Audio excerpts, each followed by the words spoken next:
Hi there, and welcome to the Skylight Books Author Reading Series. If you'd like to learn more about us and our many upcoming author events, please visit skylightbooks.com, where you can browse our inventory, buy books, and join our Friends with Benefits Club.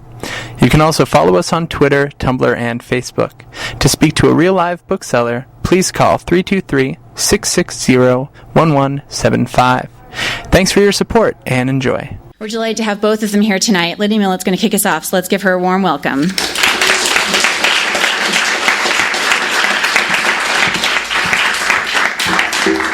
Hi there, everyone. Thanks for coming out tonight. I'm so happy to see this fairly large crowd, and I'm deeply satisfied to be able to profit off the fame of my friend Jonathan in this way. So I'll just read, I don't know, maybe for about 10 minutes from the first chapter of this here book. This is actually the galley. It's a hardback, so it's more expensive than it looks, called Mermaids in Paradise. It's a sort of satirical book, which I haven't written one of for a while, but that's what it is. And it's about a couple of Southern Californians who go on vacation, well, on their honeymoon in the Caribbean, and finally are confronted with mermaids. But you don't get to the mermaids in this chapter, so I'm just letting you know. I know, spoiler alert, exactly. So this is the storyteller is Deb, the wife, I guess, and her husband is Chip. Chip picked out the destination for our honeymoon. He'd always wanted to take a cruise, just like Middle Americans. Middle Americans love cruises, Chip said ardently. Chip's a romantic when it comes to the people of the Midwest, and also those dwelling along the Rocky Mountain front, the landlocked parts of the South, things like the Dakota area, or what have you. Those places are somewhat mythic to Chip. He has what I suspect is a fanciful idea. People that live away from New York or LA, DC or San Francisco, maybe in a pinch Boston or even Seattle. Those people are modern-day pioneers. The Middle Americans are resolute, Chip thinks, living by choice in that vast, featureless space, that oddly irrelevant no-man's land. They have their reasons, Chip believes, reasons we couldn't understand, or moral fiber, possibly. To hear Chip talk, you'd think every Nebraskan male knows how to put a horseshoe on a mule. They know how to bring forth grain from dirt, or what a combine harvester is. They get what happens to that brought forth grain, the steps before the Cheerios. The women knit long underwear and are adept at fruit canning. The best Middle Americans are like this anyway, pretty much old-fashioned, according to Chip. Their kids make charming toys from wooden boards, often with poking out nails in them. Not only that, those children are delighted with the products of their ingenuity. They go ahead and play with them. Those children wave a splintered board and think of marvelous fairyland. But Chip doesn't want to travel there in person to Middle America. That wasn't one of the honeymoon options. Chip's a romantic, not a moron. You don't have a Brentwood zip code and choose to spend your wedding vacation in Dayton. Literally no one does. From what I've seen, few people travel toward the middle of the country for personal reasons, unless a parent is dying. The two of us won't have to do that, since my parents, may they rest in peace, are interred in the Bay Area. Chip's father was a deadbeat dad who left when he was 10. And Chip's mother, more's the pity, has a condo near here. Chip just wanted to meet some of the hardy pioneers. He didn't want to physically go to the puzzlingly dull places where they live. He feared the religious hysterics, in addition, who inhabit the boring wastes and can be alarming. They frighten a person when gathered in groups or hordes or individually. Chip talks about that quite a bit when not gaming.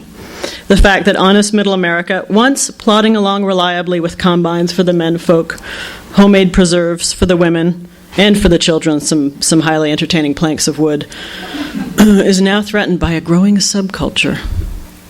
A subculture so large it's bigger than the rest of us, actually, which maybe means it's not a subculture at all, says Chip with a worried aspect. That's where the fear comes in. The non-subculture is made of people who believe that fossils are a trick. These people are suspicious of biology and mortally offended by an ape. Also, they're angry about it. On the one hand, moral fiber, possibly, but on the other hand, madness. In any case, I said no to the cruise idea. I couldn't think of a worse prospect, a floating plastic city full of food-eating vacationers with potential for massive water shutdown, decks to be littered with plump orange bags of human waste, closed spaces, planned activities, nausea, the smell of greasy carbs, families wearing bright primary colors or even vibrant fluorescents heaving themselves into a pool. Among those families wearing flashy day-glow clothes, those clothes that actually assaulted your eyeballs with their hideous fluorescence. There'd have to be some victims of the morbid obesity pandemic. And with the possibilities of food poisoning, sewage overflow, and tragic obesity, a cruise was something I couldn't face. And so I went to Chip. I sat down beside him and took his hands and said, "Chip, I'm glad to be marrying you, but no cruise ships, not a single one." So Chip moved on to other honeymoon concepts. He found a French driving tour involving Maseratis and Formula One race cars, where pros would drive a newlywed couple many times around a racetrack super fast. So fast their heads would have to be spinning, their innards turbulent. Not so auspicious, Chip, I said, for honeymooners, in my humble opinion. He ferreted out a Peaks of the Himalayas voyage next, with visits to monasteries, meditations, and nosebleeds from the lack of oxygen up there. I always think I would have been a monk, a nun, or some other holy person in another life. It turned out I was modern, well-dressed, and fairly talkative, but that's a quirk of timing. If I'd been born in the medieval part of history, I hope I would have been a monk or nun, quiet and wearing a certain mantle of wisdom. I hope I would have used the time to think, possibly more than I do now, as a medieval-type person. I see myself singing in chapels, light streaming down on me. The singing of hymns, the kneeling down to pray, the walking with a proud, erect posture. I wouldn't have been a peasant, I hope, busily sweeping mud off pigs, possibly dying while grunting as a baby's head stuck out of me. However, currently I'm not a nun/monk, and neither is Chip, and chances are will never be. I thought maybe the monks would turn out depressing with their enlightened, humble existence. Yes. Yeah. What came up for me, considering those Himalayan monks and the gonging sound of temple gongs, the gong, gong, gong. What I thought of was the suspicion a person might start to have in the monkish setting that marriage overall might start to seem like a bad idea. The inner peace a monk projects, combined with never having sex. I don't know if that attitude is really honeymoon material. You do hear about people, sure, who visit someplace Asian and scenic at a certain altitude, Asian or Indian, and then decide to go native. In one fell swoop, they copied the whole Buddhist or yoga idea. They give away their worldly goods, move to a mountain hut where baths are taken in the snow, and then pretend they never heard of home equity lines of credit or eyelash extensions. Next comes the cross-legged chanting, the wearing of loose and flowing robes, the eating of plain brown rice. Some of them eat the rice just one grain at a time, holding that single grain in long, delicate chopsticks. You hear about it. And despite your incredulity the person would ever give up the bounty of our modern life, a minuscule part of you can almost see the seduction. Just minuscule, but still, I didn't want to run the risk. "I'll take a pass on that serenity," I said to Chip. Just not in the mood for it. I think, to be honest, Chip really wasn't in the mood either. Once he did more research and got an inkling that the monks wouldn't be like monks in video games. I think he'd been half hoping for monks with supernatural powers, at least flying kung fu. He first expected temples you could run through, surmounting obstacles and solving puzzles as you went. Then it began to seem as though extremely wise monks might be the best he could hope for. And I think at that point his interest waned. Next, he got pretty enthusiastic on the topic of a shark feeding situation. A shark and stingray feeding package with round-trip fare included, optimistically. You put on rubber fins and swim around with hostile marine life. Next came a thrill-seeker's week-long air safari, where you jumped from high places such as airplanes and treetops, wearing harnesses clipped to parachutes or bungee cords, plummeting, plunging, then bouncing, screaming, then laughing in relief at not yet being dead. No, Chip, honey, I said. Some other time, though, we'll do that. My point was, I don't need to be reminded I'm alive. I'm well aware of it. Catch me later, when I'm 50. By then, I may be on the fence. Volcano bicycle camping, snowshoeing on glaciers, ruined Cambodian temples. All had their downsides, believe me. The volcano bicycle camping was too sweaty, I thought. We'd be so grimy in our tent at night, not showered, not fragrant, no clean linens. That also was not a goal of honeymoons, was it? And the glaciers, don't get me started there. The glaciers had crevasses that could crop up suddenly, icy blue traps of freezing death. And lonely. After I fell down the crevasse, crumpling a leg, splinters of bone confronting me, I'd sit there all alone in the darkness of the deep, cold earth. I'd sit there racked with pain while frigid glacial meltwater washed over me. I'm sorry. Until, blessed release, I died of hypothermia. I could picture Chip attempting a rescue, but finally it wouldn't work. Chip's not a mountaineer.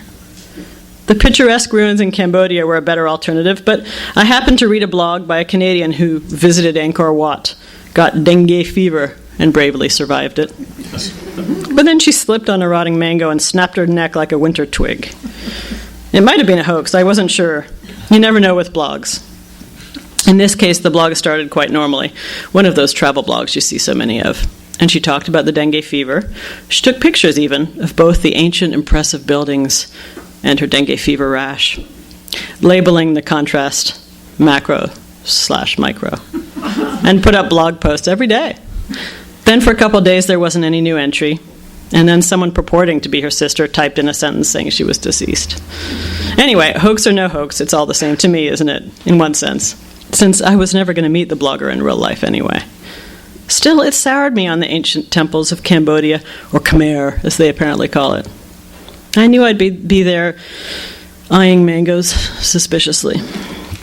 The memory of the travel blog woman, first stoical, then dead, would make me wonder about other maverick fruit, sudden misadventure generally. Chip yearned for daring exploits. I didn't so much yearn as just not want to have any. My vision of a honeymoon involved some relaxation, possibly spa treatments. I suggested he could do his adventure on a separate trip, a trip for bachelors, or men at least supporting his final bachelor days, wanting to flex their muscles, commit some acts of bravado. They didn't have to be unmarried themselves. Although, let's face it, the trip would be more exciting if they were. Chip's very friendly. Most everyone agrees on that. But still, he doesn't have what you might call a group of close friends. Not exactly. He has pals he plays racquetball with, he has his co-workers, and he does some multiplayer online games with guys from college who live in other cities. One of the racquetball players is an anger management student. That is, he goes to seminars on anger management to learn to manage his anger. Chip says the racquetball can get a little edgy because of this, when the managing isn't going smoothly. I asked Chip why he even plays with him. He shrugs and grins. His name was in the racquetball pool at Chip's gym. Chip picked him at random and got into the habit, so now he doesn't want to disappoint the man. You have to wear goggles in racquetball anyway, Chip said, or you could lose an eye. I said, but Chip, aren't there some other places an angry racquetball could hit? Do you wear goggles on those too? Just your typical nutty buddy, says Chip. This guy Resnick, he really likes to win, whereas Chip's mostly playing to get a good workout in. So Chip hits energetically till near the end, and then he misses on purpose. Still, though, he didn't want Resnick managing anger at his bachelor party. Chip's co-worker buddies, well, in terms of other men, there's Sandy, which sounds like an easygoing blonde woman, but is actually a man and not a blonde at all. And there's Tariq. Sandy's delicate, a germaphobe who buys his antibacterial hand gel in bulk. Probably not the type for daring do. Tariq is married to a woman his family sent to him. He'd never met her before the day of their wedding, but the two of them are stuck like glue. He doesn't go on trips or even out to restaurants. He's more of a homebody. You'll see him at office functions, but only because they're mandatory. He'll be the one over beside the water cooler, holding a non-alcoholic beverage and smiling nervously. The unasked question in his mind is, "Can I go?" You see it when you look at him. Chip likes Tariq a lot. He admires him. He always mentions Tariq when the talk turns to Arabs and terrorists. Then it's "Tariq tells me," or "according to my man Tariq." If anyone has a negative word for an Arab, a Muslim, or that situation there, Chip rises to their defense. He trots out Tariq to show that not all Arabs are religious hysterics. "We have them too," is what he likes to say. Each country has its own hysterics, doesn't it? Its own growing majority of straight-up insane people. Let's throw them all together on an island, a big one like Australia, or they wouldn't fit, and then take bets. Chip's usually hamming it up at that point, admittedly. He likes to play the fool sometimes, likes to act less intelligent than he is. It makes other people feel more intelligent than they are. And then they find themselves liking him quite a bit. "Look at the fundamentalists we have," says Chip. "They may not put incendiary devices in their body cavities, but they get up to their own shenanigans. They try to gaslight the whole culture, claiming the dinosaurs were here last week, going around to the museums when they come into the cities and scoffing at a T-Rex skeleton." I think I'll stop there. Thank you.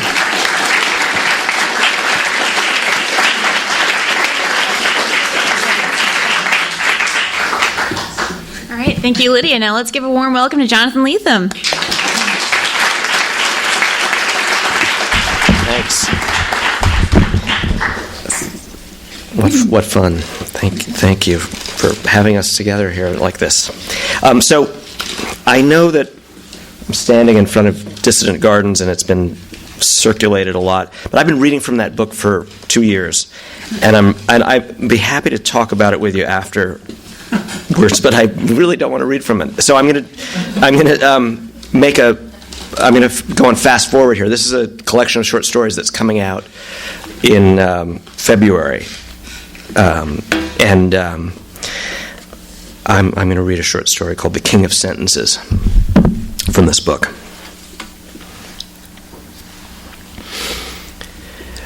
This was the time when all we could talk about was sentences.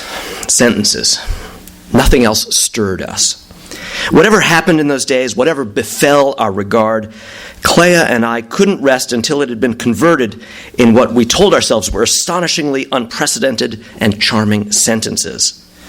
Esther's cleavage is something to be noticed. Or, you can't have a contemporary prison without contemporary furniture.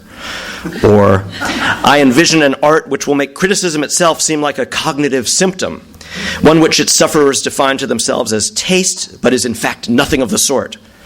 Or, I said I want my eggs scrambled, not destroyed. At the explosion of such a sequence from our green young lips, we'd rashly scribble it on the wall of our apartment with a filthy wax pencil, or type it 25 times on the same sheet of paper, and then photocopy the paper 25 times, and then slice each page into 25 slices on the paper cutter in the photocopy shop, and then scatter the resultant 625 slips of paper throughout the streets of our city. Fortunes without cookies. We worked in bookstores, the only thing to do. Nobody who didn't, and that included every one of our customers, knew what any of the volumes throbbing along those shelves was worth, not remotely. Nor did the bookstore's owners. Clea and I were custodians of a treasury of sentences much bigger on the inside than on the outside. Though we mostly handled the books only by their covers, or paged briefly through to ascertain that no dunce had striped the pages yellow or pink with a highlighter, we communed deeply with them, felt certain that only we deserved to abide with them. Any minute, we'd read them all cover to cover. It was surely about to happen. Meanwhile, every customer robbed us a little. At the cash registers, we spoke sentences tailored to convey our disdain in terms so subtle it was barely detectable. If our customers blinked a little at the insults we embedded in our thank yous, we believed they just might be worthy of the marvels their grubby dollars entitled them to bear away. We disparaged modern and incomplete forms, gormless and garbled jargon, graffiti, advertising, text messaging. No sentence conveyed by photons or bounced off satellites had ever come home intact. Punctuation, we knew this was holy. Every sentence we cherished was sturdy and biblical in its form, carved somehow by hand-drag implement or slapped onto sheets by an inky key. For sentences were sculptural. We were the only ones who understood. Sentences were bodies, too, as horny as the flesh envelopes we wore around the house all day. Erotically enjammed in our loft bed, Clea patrolled my utterances for subject, verb, predicate, as a chef in a five-star kitchen would minister a recipe, ensuring that a souffle or sourdough would rise. A good, brave sentence. I can hardly bear your heel at my nape without roaring, might jolly Clea to instant climax. We'd rise from the bed giggling, clutching for glasses of cold water that sat in pools of their own sweat on bedside tables. The sentences had liberated our higher orgasms. Nothing to sneeze at. Similarly, we were also sure that sentences of the right quality could end this hideous, endless war if only certain standards were adopted at the higher levels. They never would be. The whole media trumpeted the administration's lousy grammar. But we were chumps and we knew it. As makers of sentences, we were practically fetal, beneath notice, unlaunched, fooling around in our spare time or on somebody else's dime. Nobody loved our sentences as we loved them, and so they congealed or grew sour on our tongues. We barely glanced at our wall scribblings for fear of what a few weeks or even hours might expose in our infatuations. Our photocopied fortune slips we'd find in muddy clogs in storm drains, tangled with advertising flyers, unheeded. And our manuscripts? Those were unspeakable secrets, kept not only from the world but from each other. My pages were shameful, occluded everywhere with XXXXX's of regret. I scurried to read Clea's manuscript every time she left the apartment, but never confessed that I even knew it existed. Her title was, "Those Young Rangers Thought Love Was a Scandal Like a Bald White Head." Mine was, "I Heard the Laughter of the Sidemen from Behind Their Instruments." Others might hail kings of beer or burgers. We bowed to the king of sentences. There was just one. We owned his titles in immaculate first editions and tattered reading copies and odd variant editions. It thrilled us to see the pedestrian jacket copy and salacious cover art on his early mass-market paperbacks, to think that he'd once been considered fodder for dime store carousels. The newest editions of the titles he'd allowed to be reprinted, 4 early novels had been suppressed from republication, were splendidly austere. Their jackets, from the small presses that published him now, bearing text only, no graven images. The progress of his editions on our shelf was like a cartoon of evolution. And that's where our stories meet. The progress of his editions on our shelf was like a cartoon of evolution, a slug crawling from the surf to become a mammal, a monkey, and then at last a hairless, noble fellow gazing into the future. The king of sentences gave no interviews, taught nowhere, condescended to appear at no panels or symposia. His tastes, hobbies, and heartbreaks were unknown, and we extrapolated them from his books at our peril. His digital footprint was pale. People like that didn't care about people like him. Google, for what it was worth, favored a famous painter of wildlife scenes, beaver dams, heron hideaways, with the same name. The king of sentences only wrote, beavering away himself on a dam of quintessence, while wholly oblivious of public indifference and of a sales record by now likely descending to rungs occupied by poets.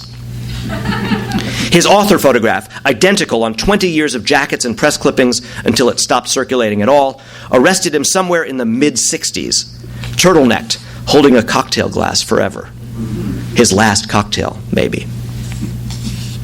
In the same loft where we entangled, Clea and I drove ourselves mad reading the King of Sentences books aloud, by candlelight, when we ought to have been sleeping. We'd tear the book from each other's hands for the pleasure of running his words like gerbils in the habit trails of our own mouths. We'd alternate chapters, pages, paragraphs, finally sentences. Hear us as we intoned his words. We'd swear they reached his ears. He could practically hear us as we intoned his words. We'd swear they reached his ears. But not really. Really, we were vowing to ourselves and to each other that we'd make a day trip in search of the King of Sentences, that we'd flush him out, propel ourselves into his company and confidence, buoy him with our love, and bind ourselves and our secret manuscripts, oh yeah, to his greatness. We each had what the other needed. Of this we were positive. Maybe we'd watch him write. Maybe he'd watch us dance or fuck. Who knew? We'd buy him lunch. He was surely mortal enough for lunch. He'd want us at least for lunch. He lived, we learned, north of the city, having drawn from his days as a Greenwich Village flaneur whatever inspiration he needed, and departed around the time of that last photograph and cocktail. We figured that his departure from the narrow townhouse on Jane Street marked an expiration date on anything west of 2nd Avenue as an authentic locale. Minimal detective work pinned him to a P.O. box in Hastings-on-Hudson. How clever and coy he had been to find a place name that was itself, with a mere insertion of an apostrophe, a sentence, and a lascivious one as well. Hastings-on-Hudson. So it was that we knew he'd summoned us to his hiding place. Clea could play Hudson, and I'd be Hastings. We sent a postcard warning addressed to his box. No return address, so he couldn't refuse. No fancy sentences, fearing his judgment of those. Just fragments. Coming in 2 weeks, our postcard said. Get ready. Can't wait to meet in person. As if we'd already met on other planes, for we had. The appointed day came upon us like a sickness. And though each in our privacy might have preferred to stay in bed and sweat it out, we couldn't have looked each other in the eye if we hadn't staggered out of doors, to the subway, up to Grand Central Terminal. During the short ride, we held hands, fever sweaty at the palms.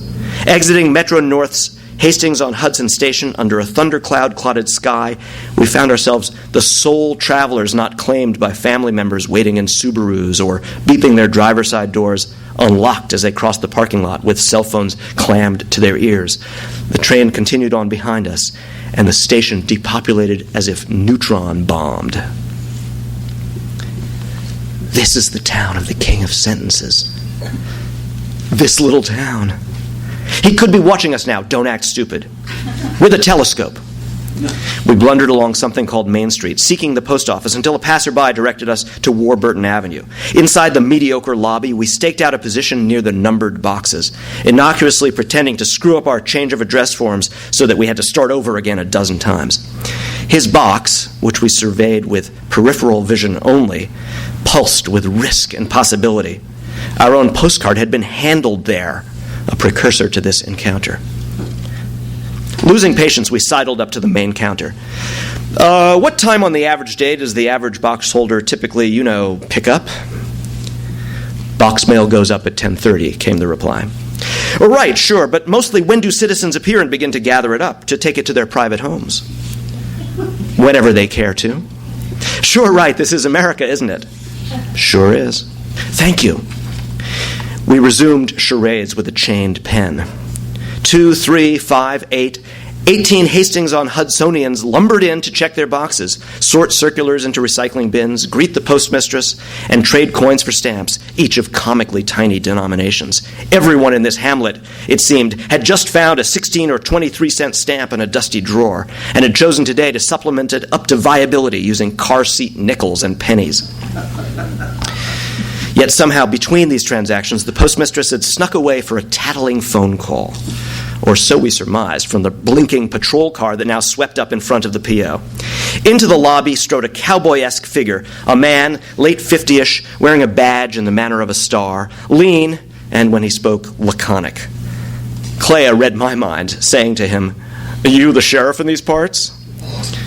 Chief of police. Not the sheriff of Hastings-on-Hudson? No, ma'am, there isn't one. Can I ask what you're doing here? Waiting. Have you folks got postal business today? No, I said, but we've got business with someone who might have postal business, if that's okay. I suppose it might be, sir, but I'm forced to wonder who we're talking about. The King of Sentences. I see. You wouldn't happen to be the authors of a certain unsigned and borderline ominous postcard? Might happen to be, though there was hardly ominous intent. I see. And now you're waiting, I'm guessing, for the addressee. In the manner of free Americans in a federally controlled public space? Yes. We checked with the postmistress. I see. You mind if I wait a bit myself? By definition, we can't. Soon enough, he appeared. The king of sentences, unmistakably, though withered like a shrunken apple fetish of the noble cipher in the photograph. He wore a gray sweatshirt and caramel corduroys with the knees and thighs bald like a worn radial tire. Absurd black Nikes over gray dress socks. Hair white and scant. Eyes tiny and darting. They darted to the not sheriff, who nodded minimally. The king nodded back with equal economy. We collapsed as planned to our knees, conveying the beautiful anguish of our subjection to the sole king of sentences, bowed our heads, wriggling our fingers as if combing the air for particles of his greatness. A chapter of I Heard the Laughter of the Sidemen from Behind Their Instruments, secreted in the waistband of my underwear, buckled as I knelt there. The king stood inert. If anything, sagged slightly. The chief turned and shook his head, a little appalled. You okay? He asked the king. Sure, said the king. Let me talk to them for a minute. Anything you say.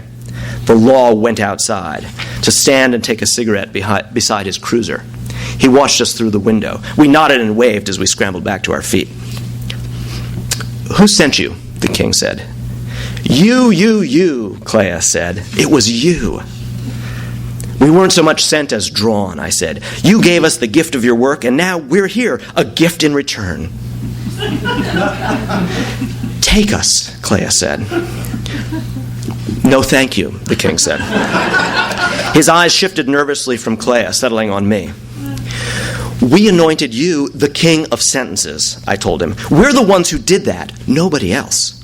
I didn't want to bully him with the news of how scarcely his name circulated, how stale and marked down the assembly of his hardcovers on used bookstore shelves. I didn't tell you to come, he said. No, but you are responsible for our presence. Let me be clear, he said. I have nothing for you. Take us home. Not on your life. We came all this way. He shrugged. When's the next train back? The sentences that emerged from his life were flayed, generic, like lines from black and white movies. I tried not to be disappointed in this stylistic turn. He had something to teach us always. We don't care, I said. We don't have tickets. We came for you. I don't fraternize, he said. This kind of intrusion is the last thing I need. Lunch, I begged. Just lunch. I eat only what my housekeeper prepares. A disproportion of sodium could murder me at this point. Clea hugged herself with pleasure. I heard her murmur this line, cherishing it privately. Disproportion, sodium, murder me. The king craned on his Nike toes, checking that the cop was still outside. Forget lunch, I said. An hour of your time. We're to hover in the post office lobby for an hour? Doing what exactly? No, said Clea. Let's go somewhere. A hotel room if you won't have us in your house. Or the bar, I said, offering a check on Clea's presumption. The bar in the lobby of a hotel, a public setting, for a cocktail. The king laughed for the first time, a cackle edged like a burnt cookie with bitterness. What largesse, he said. You'd take me to one of our town's fine hotels. They're as superb as the restaurants. Motel 6 or Econo Lodge, I believe those are your options. Anywhere, Clea panted. The king's weary gaze again shunted. Clea, myself, the disinterested postmistress, the chief outside, who now ground a butt into the curb with his heel and turned his head to follow the progress of some retreating buttocks. The king's voice edged down an octave. Econo Lodge, he said, on Lower Brunion Avenue. I'll find you there in 15 minutes. We don't have a vehicle, I said. Too bad.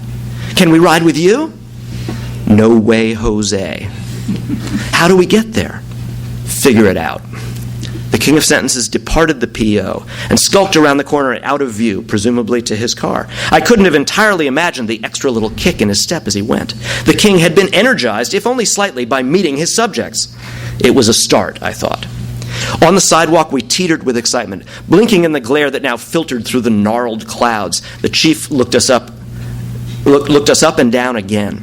We offered charming smiles. "Can I give you folks a lift back to the station?" he said. No thanks, we're looking for Lower Brunion Avenue. Care to point us in the right direction?" "Why Lower Brunion?" "The Econo Lodge, if you must know. Is it walking distance?" "Longish, I'd say. Why not let me escort you?" "Sure." We sat behind a cage. The back seat smelled of smoke, perfume, and vomit, raising interesting questions about the definition of police work in Hastings-on-Hudson. The chief took corners smoothly in the prowling, snaky manner of a driver unconcerned about regulating his speed. "So," he said, "you two in the regular habit of doing junk like this?" "What do you mean by junk?" "Putting yourselves in the hands of a customer like your friend there?" "I'd be junk in his hands any day," Clea said defiantly. "Well, he's old and likely pretty harmless by now," the chief said. "I saw him the other day in the pharmacy, getting himself one of those inflatable donuts for sitting on when you've got anal discomfort. I'd say from what I've heard, those sort of troubles are his just desserts. We're not dummies around here, you know. When he moved up here from the city, a certain number of stories trailed after him. He's been a bad boy." "He's the greatest maker of sentences in the United States of America," I said. "I've had a look," the chief said. "He's not bad. I'm just wondering if you ever troubled with the content of his books as opposed to just the sentences?" "Sentences are content," Clea said. The chief lifted his hands in mock surrender. "Fair enough, then. I've said my piece. Just understand this. Whatever my personal views of either his character or his prose, he's under my protection surely as any other citizen in this town. Comprende?" "Does everyone up here speak Spanish?" said Clea. "Is this a bilingual metropolis?" "That's enough out of you, young lady. Here's the Econo Lodge, and a good day to you both." "Thanks, Chief." We crept inside the Econo Lodge's slumbering atrium. A uniformed teenage clerk blinked hello, raised his hand. We ignored him. The king of sentences hovered behind a counter bearing urns of complimentary coffee labeled premium, diesel, and jet fuel. The king nodded mutely, beckoned to us with a tilt of his chin. We trailed him down a corridor with a tongue-hued carpet. I worked not to visualize an anal donut. "Inside," he said. The king lit only a lamp at the bedside in the windowless room. We crowded in, the room a mere margin to the queen-size bed. The air conditioner rumbled and hummed. The temperature was frigid. The king took the only chair, gestured us to the bed's edge. We sat.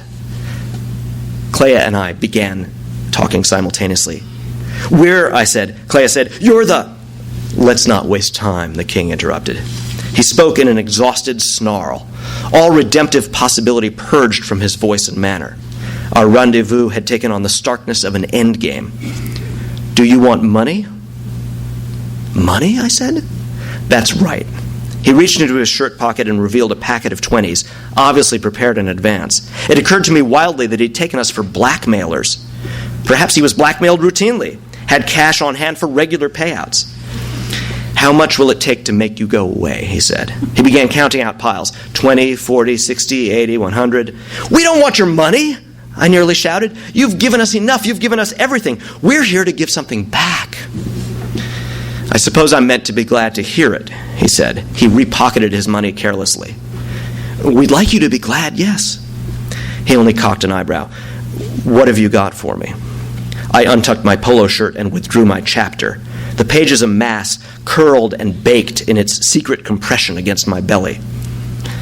"I knew you looked funny," Clea cried. I ignored her, handed my pages across to the king. He accepted them, his expression sour. "For a moment there, I thought you were about to undress," he said. "Would you like that?" Clea blurted. "Should we undress?"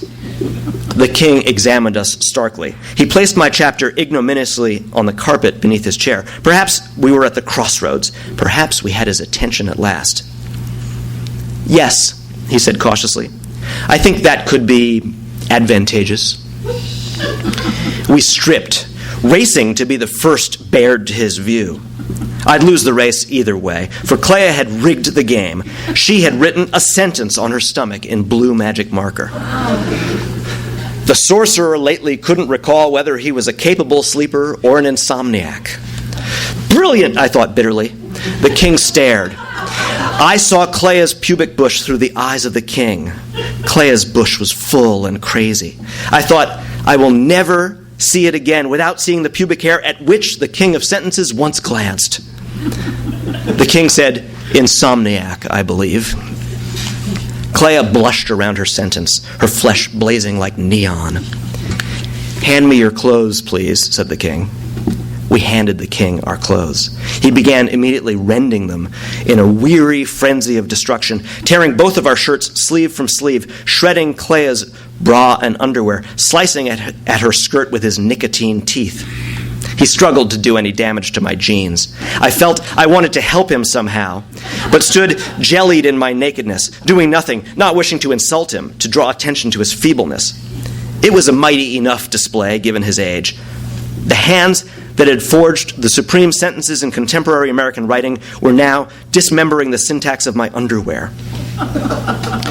Soon enough, our daily costumes lay in an unseemly ruined pile at our feet. My chapter scattered beneath the clothes and chair legs, forgotten. He hadn't looked at even one sentence. Never would. I knew I would have to forgive him. So I did it right there and then. I forgave him. The king moved to the door. We stood on our bare feet, wobbling slightly, goose-pimpled, still breathing out clouds of expectation like frost breath. "That's all?" Clea asked. "That's all, you ask?" "Yes," he said, "that's all. That's more than enough." "You're leaving us here." "I am." He closed the door carefully, not slamming it. Clea and I waited an appropriate interval, then turned and clung to each other in a kind of rapture, understanding abruptly, and at last, just what it takes to be king. How much, in the end, it actually costs. Thanks. Thank you.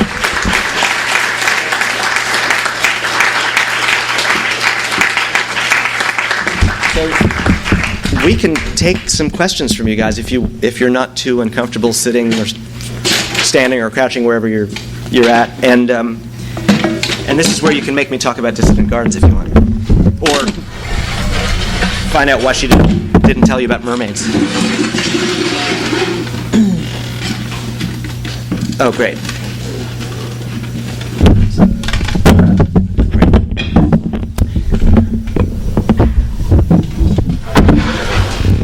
So, anyone got one? Would you like Chip? Why don't I like Chip? I love Chip. Chip's my ideal mate. Are you kidding? If I could find a husband like Chip, I would be married today. There's something I really just love and admire about people that are friendly to everyone. Actually, I was saying this earlier to Jonathan. I love it, even though I myself am not that way. I'm always sort of like, I'm not going to speak to you just because you're here. It's not. But so we came together in a room. That doesn't make us, besties, right? Like we were configured in the same space together, and but then there are people who are just not like that. Their hearts aren't dark like that at all. Their hearts aren't black like mine, and they think we're in the same room. We have something in common. Let's talk. And I admire that. It just seems like every guy in a commercial. Every guy in a commercial? Yeah, like if they really were like that. Except those guys are just pretending to be like that, and Chip really is like that. Why don't you like him? It'd be hard to sustain a really dark personality with the name Chip. You're kind of stuck. That's true. That's true. I have an uncle named Chop, and so there you go. And he's not dark at all. He's light. He's on the light side. Anyway, next question? Anyone? Or a comment? Well, Hi. I wanted to ask you about the last event, the coming event, the last chapter. Made me rethink the book. Oh. Man, it was kind of so I don't know how to ask you that. Oh, you're trying not to do a spoiler for everyone or whatever. You guys should talk afterwards. Okay, we can talk afterwards, sure. I wonder why, knowing this, people would have cared, I guess. Okay, we'll talk after. This is national security right here. Hey. I have a question for both of you. Just what inspired book or the story? Like, was it an idea or a person or kind of what was the genesis of the actual story? Why don't you take that Yeah, first, sure. Jonathan? Well, I can talk about that exact story. I mean, about King of Sentences. I mean, I've sort of had the fate of getting to be on both sides of that exaggerated equation, and I'm probably exactly somewhere in the middle. There are still writers I feel awestruck to be in the company of, But you're the Duke of Sentences. I'll take it. But I definitely was also, I've also, grown old enough to find myself worn out by other people's innocent, pure, like the same thing that I used to be full of myself, and now I'm sometimes find it abhorrent in the young, right? So I can play both sides of that story, and but there are a lot of people I wanted to stalk at some point, and I had the fate of coming of age just when I was really, really wanting to be a writer. I fell in love with a number of writers who were alive but super inaccessible, really reclusive, and so this is like a kind of me going in and exploring the embarrassment of my insane fantasies about how grateful they would be if I actually stalked them. Yeah. No, not really. It's a matter of public record, isn't it? No, I didn't really manage it. No, but I mean, I did work in bookstores, and I could sometimes get like a lucky. One of the first times Don DeLillo ever read in public. I mean, I think he's a little less reclusive now, but he broke a long silence to do a couple of events for a book called Mao Tu. And it was like a frenzy because people had not seen him in the flesh. And I didn't actually work at the bookstore where he's invited to read,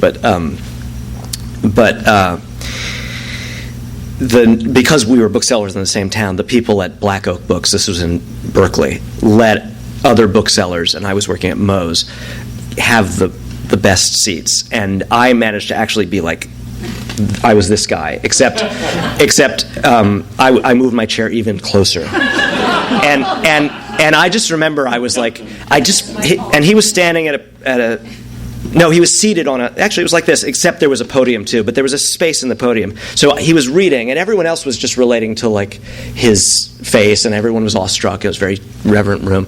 And I got to like look at his knees and his nervous jeans, and I think actually I kind of stole his bad, dress socks and sneakers combination for the story.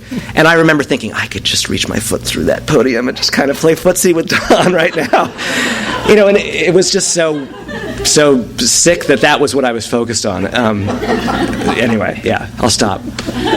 Yeah.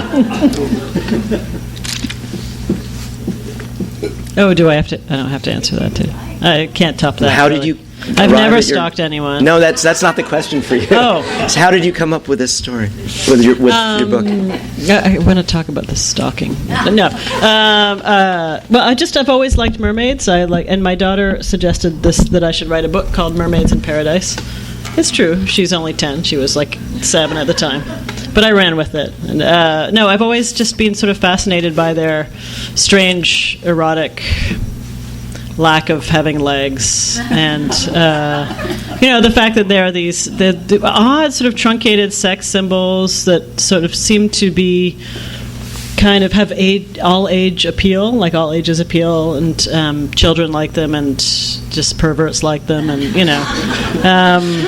and so and yet they're they really are, they're subnatural rather than supernatural. They don't have more powers than we do, like fairies or or superheroes. They actually have fewer powers. They can't, even if they want to even just take a walk on the beach, they have to like sell their life or like their voice or whatever. Or if they want to just have a boyfriend, they have to die. It's just tough.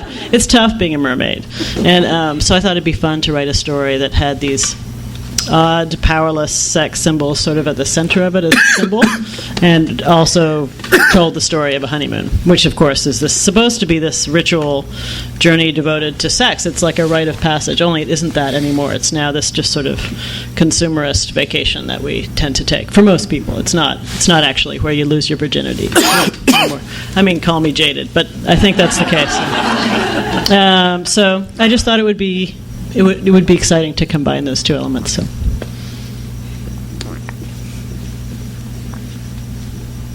More?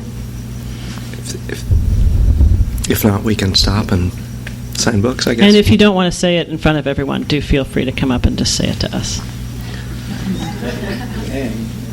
Well, not anything. I mean, some things. How personally connected are you guys to the titles that you create for your books, and where do the titles come from? Is that something that it's the beginning, is it the end? Yeah. Well, for me, it's usually the beginning, and I usually make a title and then just sort of do a book that fits it somehow. Because it's a good starting point for me. I like to have... Otherwise, I wouldn't have any direction at all, because there's just this empty page or this just white screen, and I like to just go from.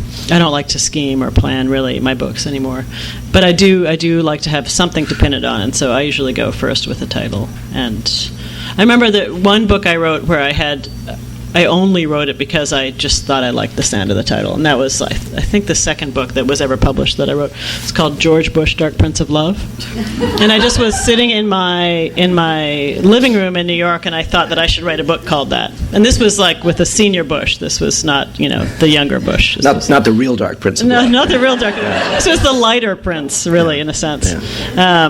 And I just wrote a book to suit the title, and so I tend to do that. How about you? I always have a kind of a placeholder sentence. I usually have a working title, I should say. I have a working title that's at some level I know is not good enough, or I'm wishing that I might be rooting for it, but half-heartedly, and it carries me to when I finish, and then my first reader is my editor or whomever it is says to me, well, this is great, but you have to retitle the book. And I always end up putting a title on at the very last minute. I've come up with almost all of them at the very end.